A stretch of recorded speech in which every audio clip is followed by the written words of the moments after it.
Rakesh Roshan sir के direction में बनी क्रिस 3 एक ऐसी फिल्म है जिसके पास पैसा और कंटेंट दोनों था। यह फिल्म बनी और खूब पैसे भी कमाई। इस मूवी के VFX का तोड़ आज तक नहीं है। इस मूवी में दिखाए गए VFX बॉलीवुड के किसी और फिल्मों में आपको देखने को नहीं मिलेगी।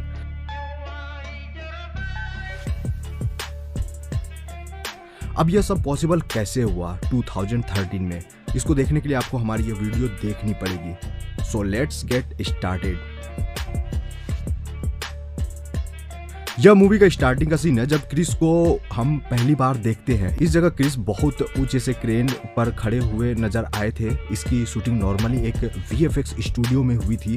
बाकी 3D मॉडलिंग से इस जगह को रिप्लेस करके शहर की सबसे ऊंची बिल्डिंग पर तब्दील कर दिया गया था, जबकि आसपास को भी 3D मॉडलिंग से ऊंची ऊंची बिल्डिंग में तब्दील किया गया। इस फिल्म की शूटिंग मुख्यतः इंडिया में करी गई थी, जिसमें से फिल्मिस्तान स्टूडियो मुंबई और मुंबई के लोकल स्ट्रीट पर फिल्म के 60% सीन शूट हुए थे, जबकि कुछ सीन हैदराबाद सिटी का भी है। बाकी फॉरेन की शूटिंग भी आपको इसमें देखने को मिलेगी, जिसमें से दिल तू ही बता सॉन्ग को जॉर्डन में शूट करा गया था, जबकि काल यानी विवेक ओबराय वाले सीन को जिस VFX स्टूडियो में फिल्माया गया था वह स्विट्जरलैंड में है। इस मूवी का सबसे बड़ा क्वेश्चन था कि आखिर ऋतिक रोशन को हवा में उड़ाया कैसे जाता था। एक्चुअली आप जो यहाँ फिल्म स्टूडियो देख रहे हो, यह फिल्मिस्तान स्टूडियो मुंबई का सीन है। यह एक VFX स्टूडियो है। यहीं पर क्रिस के सारे VFX वाले पार्ट शूट हुए थे। उन्हें हवा में उड़ाने के लिए वायर के सहारे लटकाया गया था, जबकि हवा में करतब करते हुए और इधर उधर घुमाने के लिए उन्हें रस्सी से बांधकर क्रू मेंबर्स खींचते थे। फाइनल एडिटिंग के टाइम रस्सों को हटा दिया जाता है। आप यहाँ ब्लू एंड ग्रीन बैकग्राउंड देख ही रहे हो, जिसे VFX टेक्नोलॉजी से रिमूव करके एक सूटेबल बैकग्राउंड में फिट कर दिया जाता था। काल और क्रिस के बीच होने वाले यह दमदार फाइटिंग सीक्वेंस को देखिए। वैसे जब आपने मूवी देखा होगा तो यह आपको बिल्कुल रियल ही लग रहा होगा। आप सोच रहे होंगे कि शूटिंग के लिए सच में तोड़फोड़ करे गए थे, बट ऐसा बिल्कुल भी नहीं था। इसकी शूटिंग सिंपली VFX स्टूडियो में ही हो गई थी। यह उस समय का सीन है जब बिल्डिंग का ऊपरी हिस्सा नीचे गिर जाता है। तो इसकी शूटिंग के लिए यहाँ ऋतिक को एक थर्मोकोल का चट्टान पकड़े हुए देख सकते हो। उनके बालों को उड़ते हुए दिखाने के लिए उसके ऊपर ब्लोवर से हवा छोड़ते हुए आप यहाँ क्रू मेंबर्स को भी देख सकते हो। यह एक ग्रीन बैकग्राउंड के आगे होने वाली शूटिंग है, जिसको कि बाद में तमाम चीज़ों को यानी कि सबको एक साथ मर्ज करके 3D मॉडल्स के साथ रिप्लेस कर दिया गया था। हवा में उन्हें उड़ाने के लिए रस्सों के सहारे से लटकाया गया था, जबकि उन्हें एक बिल्डिंग से दूसरे बिल्डिंग में जंप कराने के लिए भी रस्सों के सहारे VFX स्टूडियो में इधर उधर कूदाया जाता था। अब यहीं पर काल और ऋतिक के बीच होने वाले फाइटिंग सीक्वेंस को भी देख सकते हो। यहाँ वो हवा में लटक कर फाइट तो कर रहे हैं, जबकि उन्हें सपोर्ट के लिए वायर से लटकाया गया है। वहीं हवा में मूवमेंट कराने के लिए नीचे ग्रीन कलर के सूट में क्रू मेंबर्स उन्हें पकड़कर एक्शन भी करवा रहे हैं। तो मैं आपको बता दूं कि इस मूवी के डायरेक्टर खुद ऋतिक रोशन के पिता राकेश रोशन सर हैं। यहाँ आप उन्हें अपने बेटे को रोल समझाते हुए देख सकते हो। यहाँ उनकी उम्र ज़्यादा दिखाने के लिए उन्हें प्रोस्थेटिक मेकअप कराया जाता था।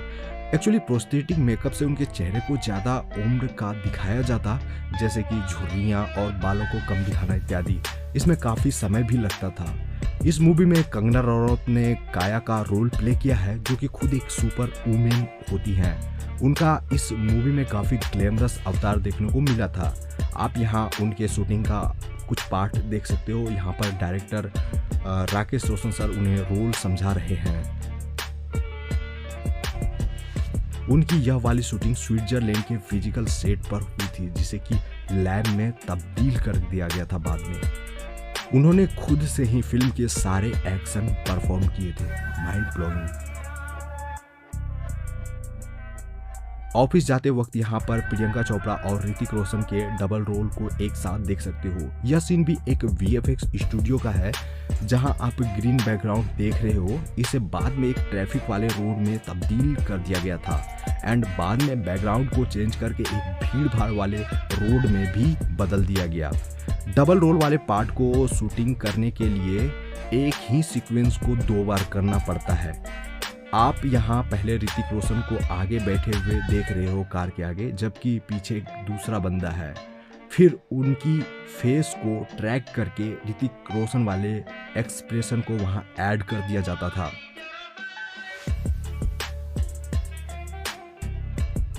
एक्चुअली होता यह है कि वीएफएक्स सीन के साथ शूटिंग से पहले ये storyboard animation pre visualize कर ली जाती है, यानी कि एनिमेशन में ही पहले उस फिल्म के सीक्वेंस को तैयार कर लिया जाता है जिसकी शूटिंग होने वाली होती है।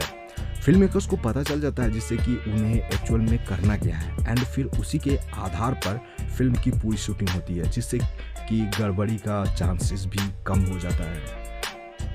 मूवी का यह सीन बांद्रा में शूट हुआ था। इस जगह पर क्रिस एक हाथ से कार उठाते हुए नजर आए हैं। इसकी भी शूटिंग पब्लिक प्लेस में हुई थी। आप कार को क्रू मेंबर्स द्वारा क्रेन के सहारे ऊपर खींचते हुए देख रहे हो, एंड फाइनल एडिटिंग में रस्सों को रिमूव कर दिया जाता है एंड फिर हमें दिखाया जाता है। वहीं इस सीक्वेंस में क्रिस के कुछ शानदार मूव्स भी हमें देखने को मिले थे, जिसकी शूटिंग भी बांद्रा के इसी इलाके में हुई थी। क्रिस के घर के पास होने वाले इस फाइटिंग सीक्वेंस को देखिए, यह काफी इंटरेस्टिंग फाइटिंग सीक्वेंस था, जबकि काया म्यूटेंट के साथ क्रिस पर हमला कर देती है। यहाँ क्रिस अपने परिवार को बचाने के लिए यहाँ फाइट करते हुए दिख रहा है। यहाँ आप विलन को थर्मोकोल के राउंड शेप वाले बोर्ड को पकड़कर क्रिस से फाइट करते हुए देख रहे हो। यह शूटिंग का पार्ट है जो कि वीएफएक्स स्टूडियो का ही सीन है। यह कार्डबोर्ड ब्लू कलर का है एंड इसमें कई सारे टैकिंग पॉइंट्स हैं, जिसे कि बाद में चेंज करके बड़े बड़े पेड़ में रिप्लेस कर दिया गया था। अब आप यहाँ देख रहे हो कि वह म्यूटेंट पेड़ों को पकड़कर किस तरह से फाइट करता है, जबकि यह सारा कमाल तो वीएफएक्स का ही है। यही वह लंबी जीव वाला म्यूटेंट अपनी जीभ से क्रिस को पकड़ लेता है, तो इस जगह क्रिस को उनके जीभ को पकड़कर घुमाते आप यहाँ देख सकते हो। यहाँ काल यानी विवेक ओबराय का लैब था। इस लैब को ग्रीन कलर के बैकग्राउंड से क्रिएट किया गया था, जो कि स्विट्जरलैंड के एक स्टूडियो का ही सीन है। वहीं पर कुछ फिजिकल सेट भी बनाए गए थे जो कि काल के रियल लैब से मिलता जुलता था।